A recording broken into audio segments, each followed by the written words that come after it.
մեր մոտ կարգերը բավականին խիստ են, լսում եմ ձեզ։ Բայց կարող եք իմանալ դուք վարչապետի տեխնատուն որպես ընտրեցիք, այն ներքևի տողում գրեցիք։ Դե գաղտնի է ըստ էության քվեարկությունը, բայց մեր քաղաքական թիմի առաջնորդը վարչապետ Նիկոլ Փաշինյանն է, եւ բնական է, որ քաղաքացիական պայմանագիր կուսակցության վարչապետի տեխնատուն միանշանակ 100%-ով վարչապետ Նիկոլ Փաշինյանն է, այստեղ երկրորդ կարծիք չի կա։ Արդյունքներով 100%։ Ես արդյունքների վերաբերյալ վստահության որևէ բան չեմ կարող ասել։ Քաղաքացիական պայմանագիր կուսակցության քաղաքական առաջնորդը Նիկոլ Փաշինյանն է եւ վերջ այլ այլ ընտրանքներ չկան, որ ինչ որ սցենարի դեպքում, ասենք Նիկոլ Փաշինյանը այլ ընտրանք առհասարակ չի դիտարկում այլ տեխնիկա։ Ինչ սցենար։ Ինչ օրինակ։ Իրավահաջորդ 38 հոգի անցածինը չեն։ Մենք թագավորական երկրներում չենք ապրում, այս Սամվել Կարապետյանի, Ռոբերտ Քոչարյանի կուսակցությունը չի, որ իրավահաջորդներ ստեղծվեն։ Կուսակցությունում մի րոպե պատասխանեմ։ Կուսակցությունում մեր արդար ազնիվ, թափանցիկ, մրցապայքարի համար ստեղծված են բոլոր հնարավորությունները։ Եվ այս ես հարցի եմ պատասխանում, հեսա ձեզ հարցի հնարավորություն կտամ։ Եվ այս մթնոլորտում բնականաբար յուրաքանչյուրն ունի իր քաղաքական վարկանիշը բարձրացնելու շատ լավ հնարավորություն։ Եվ եւս մեկ անգամ վերահաստատելով քաղաքացիական պայմանագիր կուսակցությունում, ուրեմն վարչապետի տեխնատուն Նիկոլ Փաշինյանն է։ Ինչ վարկանիշը գնահատվում է մեր պատվիրակների քվեարկությամբ եւ ես շատ շնորհակալ եմ նրանց բարձր վստահության քվեի համար։ Որ համարի ներքո եք պատկերացնում ձեզ, օրինակ 30-յակում կլինեք, թե կարող Ուրախ կլինեմ, որ լինեմ այս պահին ռեյտինգային քվեարկությամբ 30-րդն եմ, ինչի համար շատ հպարտ եմ եւ շնորհակալ եմ մեր պատվիրակների տված վստահության քվեի համար։ Լսում եմ ձեզ, ասացիք ինչ որ ընտրակ գեղձիկի մասին եք խոսում, ապա հրապարակումներ եղան, որ դրությունները քվեներում գեղձիկներում է եղել։ Ինչ հրապարակումների մասին, նախ խոսքը չլինի հրապարակ օրաթերթի հրապարակումների։ Ոչ մի։ Սուտ են այդ հրապարակումները, քաղաքացիական պայմանագիր կուսակցության ներքին ընտրությունները անցնում են գեր թափանցիկ մթնոլորտում եւ որևէ խախտումներ չեն արձանագրվել։ Եթե դուք նկատի ունեք նախորդ վարչության ընտրության վերահաշվարկը, ապա մենք բազմիցս ենք դրա մասին խոսել եւ զարմանում եմ, որ դուք դեռ հարցնում եք եւ ձևակերպում եք դա որպես ընտրակեղծիք։ Դա եղել է ներողություն հարցի եմ պատասխանում։ Եղել են տեխնիկական խնդիրներ, քանի որ առաջին անգամ մենք ուրեմն փորձում էինք թվային տեխնոլոգիաների միջոցով կիրառմամբ ուրեմն հաշվարկն իրականացնել եւ եւս մեկ անգամ հաշվել ենք, որ բոլորս հանգիստ լինենք, վստահ լինենք, որ սարքը ամեն բան ճիշտ է հաշվել, այդքան բան է, որևէ խախտման մասին խոսք անգամ գնալ չի կարող։ Մենք մի քաղաքական ուժ ենք, որը Հայաստանում վերացրել է ընտրակաշառքը, ընտրությունների կեղծման գործընթացը եւ մեր ներքին ընտրություններն առավել քան մաքուր եւ թափանցիկ են անցնում։ Իսկ այդ չափորոշիչները, հա, լավի ու վատի օրինակ մոկտին քվեարկեք, մոկտին ոչ, ոնց է, այսպես յուրաքանչյուր մարդ իր սեփական ֆիլտրներն ունի։ Ես չափում եմ եւ օրինակ քաղաքական գործունեությունը, քաղաքական հասարակական գործունեությունը եւ թիմի ներսում կատարված աշխատանքները, որովհետեւ ոչ միայն մենք հանրային գործունեություն ենք ծավալում, օրինակ թիմի ներսում յուրաքանչյուրս կուսակցական աշխատանք ենք իրականացնում, որը տեսանելի չի դրսի համար, բայց կուսակցականների համար տեսանելի է, հենց դրանով էլ չափում ենք։ Որտեղ ընդդիմախոսները ասում են, սա ոչ թե այսպես քվեարկությամբ, հա, ցուցակը Նիկոլ Փաշինյանի սիրելիների ու ոչ սիրելիների ցուցակն է։ Դե տեսեք, ընդդիմությունը իր արշինով է չափում ամեն ինչ, հարգելիներս։ Պրոցեսը տեսնում եք, բաց թափանցիկ մենք հրապարակային քարոզարշավ ենք իրականացնում, պատվիրակները մտնում են փակ գաղտնի ուրեմն ռեժիմով ընտրություն են իրականացնում եւ այստեղ հնարավոր չի կանխորոշել թե ինչ կլինի եւ հնարավոր չի դասավորել սիրելիներին եւ չսիրելիներին, եթե նման մարդիկ գոյություն ունեն, կուսակցությունում վարչապետը սիրելիներ եւ չսիրելիներ չունի։ Մենք բոլորս սիրելիներ ենք բոլորիս համար, բոլորիս վստահում ենք եւ մեկ ամուր մեծ թիմ ենք։ Պարոն Հովհաննիսյան, երեկվա միջադեպին անդրադառնանք Ալեն Սիմոնյան, այո, դուք ինչպես եք դատապարտում եք դա։ Շնորհակալ եմ, որ դուք այդ հարցը տվեցիք։ Ես չգիտեմ, խնդրում եմ առանց լրացուցիչ ռեպլիկների էլի։ Ես ներողություն, ես ձեր գործընկերու հարցին եմ պատասխանում։ Ես չգիտեմ, ես էի պարոն Սիմոնյանից առաջ դուրս եկել ազգային ժողովից, թե իրենից հետո էի դուրս եկել, երբ որ ես դուրս եկա հանդիպեցի տվյալ քաղաքացիներին, ովքեր ինձ տարբեր հարցադրումներ ներկայացրեցին, եւ ես սիրալիր բարեհամբույր պատասխանում էի բոլոր հարցերին, ինչը որ լիազորված է եւ գիտեի, որ կարող էի պատասխանել, եւ զուգահեռ կողքից մարդիկ սկսեցին մուննատ գալ, վիրավորական արտահայտություններ անել, իմ հետ խոսակցության ընթացքում, չնայած ես ներողություն։ Ես խնդրում եմ ձեզ, երբ որ ես ձեր գործընկերների հարցին եմ պատասխանում, կողքից ռեպլիկներ, լրացուցիչ հարցեր մի տվեք։ Սպասեք կպատասխանեմ, կավարտեմ։ Հետո դուք ձեր հարցը կտաք։ Ինչ էի ասում ես։ Հա, ու ինչ որ վիրավորական, միգուցե բարկացած, ես չգիտեմ արդեն, բայց ես ընդհատեցի խոսակցությունը, որտեղ զգացի, եթե շարունակվի այս խոսակցությունը, ապա լավ իրավիճակ չի լինելու եւ մարդիկ ոչ տեղին արտահայտություններ էին անում, որոնց հիմնավորումը որևէ կերպ նրանք չէին կարող տալ։ Ես ներողություն խնդրեցի, ասացի կներեք, ես այս պահին դադարեցնում եմ խոսակցությունը, որովհետև դուք էթիկապես ձեզ ճիշտ չեք պահում, ընդհանրապես կոռեկտության սահմաններից դուրս եք գալիս եւ հեռացա այդտեղից։ Եվ ես ենթադրում եմ, որ մի քիչ երկար մնայի, միգուցե նույն իրավիճակի մեջ ընկնե, ինչի մեջ որ ընկավ Ալեն Սիմոնյանը, ես կարծում եմ այդ մարդիկ սադրանքի են դիմել եւ ես խորհուրդ կտամ, երբ որ մենք բարեհամբույր կերպով բոլոր հարցերին պատասխանում ենք, բոլոր հնարավորությունները ստեղծում, մենք հենց զուսպել ենք, ավելի հանդուրժող պետքա լինենք, ավելի հանդուրժող պետքա լինենք, այո, եւ մենք ավելի հանդուրժող ենք։ Ես ձեզ վստահեցնում եմ, ավելի հանդուրժող ենք մենք, եւ պարոն Սիմոնյանը մանրամասն խոսել է դրա մասին, արդեն անդրադարձել եմ, ես պարոն Սիմոնյանի ասացին ավելացնել բան չունեմ։ Որ դուք նշեցիք, որ գեր թափանցիկ են անցնում ձեր գործընկերուհին հարցում էր ոնց որ։ Բայց ես հարց չէի տվել։ Լավ, լսում եմ ձեզ։ Եթե այս թեմայի վերաբերյալ է Անտուր, ես կշարունակեմ։ Անմարիսյան, քաղաքացիները, անհետ կորածների, հարազատները, ծնողները, պապիկները, տատիկները 6 տարի շարունակ պատկան դռները թակում են, լուրջ ունեն իրենց երեխաներից եւ արդյոք իրենց էմոցիոնալ վիճակը, բարկացած վիճակը դուք պաշտոնյանը չպետք է հանդուրժեք եւ այդ մարդկանց ի վերջո տակ են զեկույցը, որոնք իրենք պահանջում են։ Ի վերջո մարդիկ 6 տարի լուրջ ունեն իրենց երեխաները 44 պատերազմի Դա ինչ կապ ունի ձեր հարցադրման հետ անհետ կորածների։ Իրանց տեսեք հարգելի գործընկերներ, անհետ կորածների հարազատների հետ մշտական կապ կա եւ նրանց հետ մշտական աշխատանք կա իրականացվում։ Ինչ վերաբերում է մեր կողմից հանդուրժողականությանը եւ այլն, մենք առավել քան հանդուրժող ենք եւ առավել քան հոգատար ենք անհետ կորած մեր հայրենակիցների հարազատների նկատմամբ եւ նրանց հետ հարաբերություններում, ինչպես նաեւ մեր զոհված հայրենակիցների հարազատների, ծնողների հանդեպ եւ նրանց հետ հարաբերությունները։ Սա անհերքելի է, անհերքելի։ Կարող են լինել տարբեր մարդիկ, որ դժգոհ մնան process-ներից եւ չի կարող գոհ մնալ մի հարազատ, մի ծնող գործընթացից, երբ որ իր երեխան անհետ կորել է։ Ինքը չի կարող, կյանքում ինքը գոհ չի մնալու որևէ process-ից։ Ես չեմ պատկերացնում աշխարհում որևէ մի իրավիճակ, երբ որ անհետ կորած երեխային գտնելուց բացի որևէ այլ բան ասեն ծնողին, ինքը գոհ մնա։ Չի կարող նման բան տեղի ունենալ աշխարհի վրա։ Եվ խորը ցավով ենք մենք սա արձանագրում, բայց ժողովուրդ ջան, մենք հասկանում ենք, չէ՞ ինչա տեղի ունեցել։ Պարոն Հովհաննիսյան։ Եվ մենք ամեն բան անում ենք այդ ծնողներին եւ հոգեբանական, եւ ընկերական, եւ պետական աջակցություն տալու համար որքան որ կարող ենք եւ որքան որ հնարավոր։ Եվ մենք դա անում ենք։ Ժողովուրդ ջան, մենք խոսում ենք անհետ կորածների մասին, անհետ կորած կատեգորիան նշանակում է, որ ոչ մեկ չգիտի նրա գտնվելու վայրը եւ որպեսությունը։ Հիմա դուք եկել ասում եք, մարդիկ չգիտեն ողջ են։ Անհետ կորած են, որտեղից իմանան։ Որտեղի ժողովուրդ ջան, անհետ կորած են, ո՞նց իմանան մարդիկ։ Ձեր տված հարցի պատասխան ես չեմ հասկանում, ինչ հարց եք տալիս։ Անհետ կորած ցանկավիճակ։ Հովհաննիսյան, իրավապահ մարմինները խաբել են։ Հարգելի գործընկերներ, ներողություն, բայց խոսափողով հարցրեք, որ ձեր հարցն է գոնե լսեն, իմ պատասխանը հասկանալի լինի։ 6 տարի շարունակ մարդիկ ասում են խաբված են, իրավապահները խաբել են իրենց, բարբերաբար ասում են աշխատանքներ են իրականացում, ծնողները ինքնակամ են անգամ գնացել համապատասխան փաստեր գտել, իրավապահներին ներկայացրել, բարբերաբար կրկնում են։ Հիմա ծնողը 6 տարի խաբված կարող է եւ վիրավորի հայրը, բայց ի պատասխան պաշտոնյայից ստանա հայոյանք։ Որևէ մեկին չի կարող վիրավորել անկախ նրա կարգավիճակից, ով ուզում է ինքը լինի, ով ուզում է լինի, եկեք սա ֆիքսենք։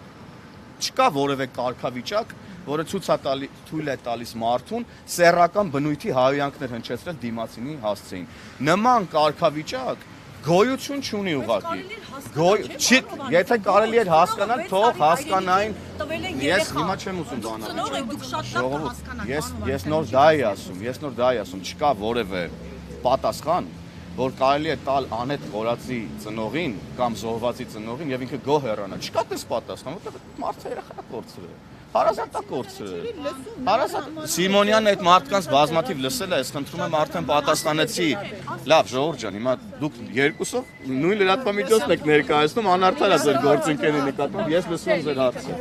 Լիլիթ լսում եմ ձեզ։ Պարոն Հովհաննիսյան, գնալով ոնց որ տեսնում ենք մինչև ընտրություններ այս տեսակ սադրանքները ավելանում են, ձեր կոչը հատկապես այն մարդկանց, որոնք ձեր համակիցները չեն, որոնք չգիտեմ, ակամայից կամ դիտավորյալ մասնակցում մտնում են այդ ամենի մեջ եւ իրավապահների անելիքը։ Նախ ես ուզում եմ ասեմ, որ չկա մի հարց, որի պատասխանը մենք չունենք։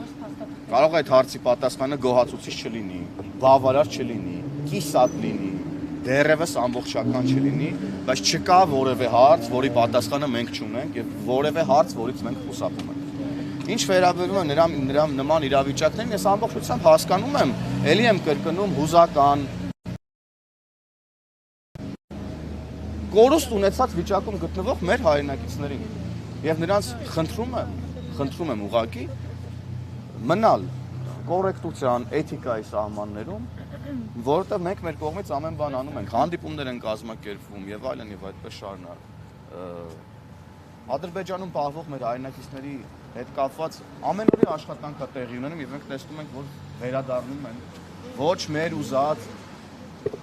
ձևով, ոչ մեր ուզած ժամանակին, ոչ մեր ուզած քանակով, բայց մենք աշխատում ենք դրա ուղղությամբ եւ խաղաղությունն ամրացնում ենք, որ ել ավելի հեշտ լուծվեն նման խնդիրները, որովհետեւ նաեւ անետ խորացների հետ կապված հարցերը ավելի հեշտ է քննարկել եւ հողի վրա աշխատանք իրականացնել, երբ որ կա խաղաղություն եւ կա միջավայր, որտեղ հնարավոր է առանց կրակոցների եւ առանց լարվածության միմյանց հետ հարցեր լուծել եւ ուրեմն խնդիրներ լուծել եւ այդպես շարունակ։ Պարոն Հովհաննիսյան, ներողություն քննիվական, հա։ Երևի պատասխանեցի հա ձեր հարցին։ Ուղղակի խնդրանքս մեր հայրենակիցներին անգամ բոլոր այն հայրենակիցներին, ովքեր ունեն նմանատիպ հայացքներ։ Ես խնդրում եմ բոլորին հնարավորինս լավ ուսումնասիրել, լսել բոլորին եւ ելնել ճշմարտությունից, եւ որովհետեւ ճշմարտությունը այսօր ես կարծում շատ հեշտ է գտնել ամենատարբեր հարցերի վերաբերյալ, էլի ժողովուրդ։ Իրավապահները երբ որ այդ մարդկանց օրինակ հարբած մարդուն վերցնում տանում են ոստիկանության բաժին, սկսում են ձեզ մեղադրել, որ դուք ահա ռեպրեսիաներ եք անում եւ այլն մասում։ Ռեպրեսիան ո՞րն է, մեր ռեպրեսիան ո՞րն է, որ Սամվել Կարապետյանի ավտոբուսը հարբած բարորդ է քշում կամ տարբեր տեղերում արգելված նյութեր են միմյանց փոխանցում կամ դրա վերաբերյալ առնվազն կասկածներ կան իրավապահների մոտ, ինչ կա, այսինքն ստեղ ելով պետք է արվի։ Ես լսում եմ ձեզ։ Դուք քանի որ դուք փոխանցումների մասին խոսեցիք ուժեղ Հայաստանի համապատասխան ճնշումների։ Այո, լսում եմ ձեզ։ Դուք հիշում եք, ես կառավարության հարց ու պատասխանի ժամանակ վստահ եմ տեսել եք կարող եք դատի եք թե, բայց ես ոստիկանության եւ քննչական կոմիտեի այս մակուլատուրան, ինչպես վարչապետն է նշել, իրավապահ մարմինները այս մակուլատուրան ստուգում են։ Պարոն Հովհաննիսյան, ձեր մեքենայից հայտնաբերվել էր 0.24 դեղնականանչավուն, այո, զանգված։ Դուք ստում եք։ Ոչ, քննչական կոմիտե, Դուք ստում եք։ Ուրեմն քննչական կոմիտեին Ներողություն, ես հենց հիմա ներողություն, ստոպ։ Ես դիմել եմ դատարան ձեր այս հայտարարության վերաբերյալ եւ դուք եւս մեկ անգամ նույն հայտարարությունն անում եք եւ իմ փաստաբանները այս ձեր հայտարարությունը ներողություն, ես քննչական ես խոսում եմ, դուք չեք կարող փաստեր ունենալ մի բանի վերաբերյալ, որը սուտ է արգելիս։ Հերքում եք, որ ձեր մեքենայից դեղնականանչավուն Ես ոչ միայն հերքում եմ, ես դες դատի եմ տվել ձեր այդ արտահայտության համար եւ դες խնդրում եմ։ Քննչականին դատի տվեք, հաստատել են երկու մարմին, հաստատել են Պարոն Հովհաննիսյան։ Երկու Հայաստանի Հարգելիս դուք ստում եք։ Պարոն Հովհաննիսյան, մի վարքյան կաչատենք։ Հրապարակեք։ Եթե դուք չհրապարակեք, սուտ եք ասում։ Սուտ եք ասում։ Ես դες ոստիկանությունը կարող եք։ Ես հենց հիմա Կարծիք կարդաք, պարոն Հովհաննիսյան, որ մենք էլ ՍՀ դուք չեք կներեք, այդ 0.24 դեղնականանչավունը ձեր։ Այստեղ գրածա, որ իմ մեքենայի մեջից բան է հայտնաբերված։ Այստեղ տես նախադասություն կա։ Ձեր ընկեր միասին Այստեղ ներողություն, թողեք, չէ, թողեք։ Այստեղ գրածա, որ ուրեմն ապօրինի թմրամիջոց պահելու կասկածանքով վերման են ենթարկվել ԱՀ-ն եւ ԳՍ-ն։ Այո, ահա դուք եք։ Ահա, շատ լավ։ ահան դուք չեք, խնդրում եմ հենց Այստեղ ես դες հարց եմ տա, ահան ես եմ։ Եվ մի րոպե շարունակում ենք։ Հիմա ես Շատ բարի, պարոն Հովհաննիսյան։ Եվս մեկ անգամ փաստում եմ, որ դուք ստում եք եւ ձեր լրատվամիջոցը տարիներ շարունակ իմ անվան հետ էսում հեռախոսներ։ Խնդրում։ Տարիներ շարունակ իմ անվան հետ կապված ես կիսա չթողեցի։ Այդտեղ կա գրած, որ մեքենայի մեջից բանը հայտնաբերվել։ Մեքենայի մեջ էլ հայտնաբերվել է այս Ուրա որ գրած է, ստում եք դուք հենց հիմա էկրանների առաջ։ Դուք էկրանների ժողովուրդ նայեք, էկրանների առաջ ժողովուրդ օրաթերթի երկու լրագրողները հենց նոր ստեցին, ասում են ձեր մեքենայի մեջ այստեղ տես նախադասություն չկա։ ոստիկանությունն Խնդրեմ, խնդրում եմ դուք կարդացեք որպես անաչառ լրատվամիջոց։ Կա այստեղ նման բան։ Թույլ կտակ մինչև վերջ Մի հատ խնդրում եմ կամերաները պահեք եւ ապացուցեք, թե ինչպես են ժողովուրդ օրաթերթի լրագրողները ստում։ Պարոն Հովհաննիսյանի պատասխան ձեր 140223 թվականի գրության տրամադրում ենք ՀՀՆԳ ոստիկանության Երևան քաղաքի վարչության պատասխանը 28/11/2017 թվականին ԱՀ-ին եւ ԳՍ-ին ապօրինի թմրամիջոց պահելու եւ օգտագործելու կասկածանքով բերման են ենթարկվել ՀՀ ոստիկանության Քանաքերձեյթունի բաժին 05/12/2017 թվականի ՀՀ քրեական օրենսգրքի 266-րդ հոդվածի առաջին մասի հատկանիշներով փաստի առթիվ հարուցվել է քրեական գործ եւ նախապատրաստված նյութերն ուղարկվել են ՀՀ ՔԿ Երևան քաղաքի քննչական վարչության Քանաքերձեյթուն վարչական շրջանի քննչական բաժին։ Պարոն Հովհաննիսյան, բայց այստեղ նշվում է, որ ԱՀ-ին եւ ԳՍ-ին ապօրինի թմրամիջոց Չէ, մի րոպե, լրագրողներ ջան, հիմա մի րոպե, սա ձեր հեռախոսներ հիշում եմ կվերադարձնեմ։ Հիմա հարցս ձեզ։ Դուք պնդում եք անում, որի մեքենայի մեջից ինչ որ բանը հայտնաբերվել։ Դուք պնդում եք անում, որի մեքենայի մեջից ինչ որ բանը հայտնաբերվել այս հրապարակման հիման վրա։ Դուք ստում եք, որտեվ այս հրապարակման մեջ նման բան չկա։ Մեքենան է ձեր։ Ներողություն։ Չէ, ժողովուրդ ջան, Ժողովուրդ ջան, թմրանյութը հայտնաբերվել է։ Այո։ Մի միջավայրում, մի անձի կողմից, որը ԳՍ-ն է, եւ ինձ վրա որևէ գործ չի հարուցվել, կարճվել է։ Ինչ կապ ունի ով ում է եղել, դուք հիմա փորձում եք։ Խնդրում եմ էկրանի առաջ ասեք հանրապետական կուսակցության որ կարկառուն ներկայացուցի զանգի միջնորդության արդյունքում ձեր գործը Ես մի պատմություն պատմեմ, մի հատ կլրեք պատմեմ, մի հատ լրեք եւ լսեք ինչ եմ ասում։ Ես ձեզ լրատվամիջոցին շատ եմ սիրում, շատ, ճակերտների մեջ։ Եվ դրա համար հիմա լրեք եւ լսեք ինչ եմ ձեզ ասում ես։ Ուրեմն 2016 թվականին ՊՊՑ գնդի գրավման ժամանակ ես միակ լրագրողն եմ, ով մտել էր ՊՊՑ գունդ։ Շատ է ուզում երկար ժամանակ ուզում եմ այս պատմությունը պատմեի։ Ուրեմն ՊՊՑ գնդից զանգեցին հանձնվելու ժամանակ մտել եք, հանձնվելու պահին դուք այդտեղ կանգնած ասում են այո։ Մի րոպե սուսեք։ Վիտալի Բալասանյանի հետ։ Լավ, շարունակեք։ Ժողովուրդ, ես կընդհատեմ այս զրույցը։ Շարունակեք, լավ, ժողովուրդ։ ՊՊՑ գնդի հանձնվելու ժամանակ ՊՊՑ գնդի ներկայացուցիչները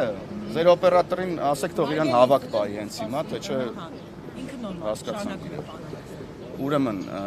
հանձնվելու ժամանակ Վարժան Ավետիսյանը կապ էր հաստատել Ազատություն ռադիոկայանի եւ առաջին AM լրատվականի հետ։ Ազատություն ռադիոկայանը չգնաց, որովհետեւ իրենց կանոնադրությամբ ահաբեկչական էին որակվում այդ գործողությունները եւ այլն, թույլ չտվեցին ազատության ներկայացուցիչներն այստեղ են։ Եվ առաջին AM-ի օպերատորը եւ լրագրողը հանձինս ինձ, իդեմս ինձ գնացինք եւ Արթուր Վանեցյանի ուղեկցությամբ, ով համակարգում էր այդտեղ այդ process-ները, մտանք եւ այլն ձայնագրեցին Վարժան Ավետիսյանը շատ երկար կամերայի առաջ կանգնեց խոսած, երբ որ դուք հիմա մանգա գտնեք, կտեսնեք, որ բացառապես առաջին AM-ի լոգոներով են այդ նյութերը, որտեղ մենակ մենք ենք դա նկարել։ Հետո դուրս եկանք, ինձ նստեցրեցին ոստիկանական ավտոմեքենա, տարան Վլադիմիր Գասպարյանի մոտ, որտեղ Սեյան Օհանյանն էր, իրանց ախրանիկներն էին Նասկի մականունով եւ այլն եւ այդպես շարունակ։ Ինձ ասացին չիպը տուր, մոնտաժենք, ես ասացի չիպը չեմ տալու մոնտաժեք, որովհետև կամ ես տեղից դուրս եմ գալու եւ ասեմ, որ դուք չիպը մոնտաժել եք, կամ ես գնում եմ, սա ոնց որ նկարել եմ, այդպես ուղիղ եթեր տամ։ Եվ ուրեմն, եւ այս միջադեպից հետո ես դուրս եկա, տարա ոնց որ նկարել էի, այտենց տվեցի եւ երբ որ ես հայտնվեցի ոչ ճիշտ վայրում, ոչ ճիշտ մարդկանց հետ, եւ ձեր նշած միջադեպը տեղի ունեցավ, երբ որ մարդիկ իմացան, որ ես նույնն լրագրողն եմ, ինձ վրա քրեական գործ արեցին, ձեր ասած հանրապետականները։ Մի րոպե, սպասեք։ Եվ այդտեղ քրեական գործը հարուցվեց, բայց որ հանրապետականներն ուզեին ինձ ուրեմն ինչ որ մի բան անեին, պատկերացնում եք ինչ կանեին ընդդիմադիր լրագրողին։ Եթե մի հատ հիմք լիներ, քանի որ հիմք չկար, գործը կարճվել, հա, դուք էլ կես տեղեկատվություն եք տար, մի րոպե, լրեք ավարտեմ։ Եվ երբ որ դուք սկսեցիք այդ դեպքի վերաբերյալ տարիներ շարունակ իմ անձը փորձել պախարակել, կապել կեղտոտ բաների հետ, այս դեպքով, որի հետ ես բացարձակ կապ չունեմ, երբ որ արդեն դուք հասակեն աստիճանի, որ ուղիղ տեքստով սկսեցիք գրել կեղտ սուտ տեղեկություն, որի մեքենայի մեջ արգելված բաներ են, մի րոպե ավարտեմ, արգելված բաներ են գտել, ես դες հիմա դատի եմ տվել դրա համար։ Ես հանդիպենք դատարանում, նենց որ ես դες խնդրում եմ, ես ձեզանից պահանջում եմ մնալ լրագրողական էթիկայի տիրույթում եւ վեճի առարկայի վերաբերյալ հրապարակումներ, գրառումներ, նոր զրպարտչական եւ վիրավորական նյութեր չգրել, քանի դեռ գործը գտնվում է դատարանում, մենք իրավական պետություն ենք եւ մենք իրար հետ դատարանում կզրուցենք դրա մասին եւ բոլորը կտեսնեն, որ ժողովուրդ օրաթերթը տարիներ շարունակ սուտ եւ կեղծ նյութերը հրապարակում իմ անձը պախարակելու համար, բայց ձեր գործընկերները հիմա խանգարում են ինձ եւ ես գնում եմ։ Կատարում եմ։ Այ հենց հիմա ինձ պետք է նայես հարցը, ես շնորհակալ եմ, այսօր դուք նվերներա ոնից տալիս եք։ Էլի սուտ եք խոսում դուք ախր։ Նման բան վճռի մեջ չկա, որ ազգային ժողովի ամբիոնից։ Դուք էլի ստում եք, ախր հասկանում եք, որ չեք տիրապետում ձեր տիրապետում, քրեական նախաձեռնել, որ սուտ լիներ, քրեական ժողովուրդ, ես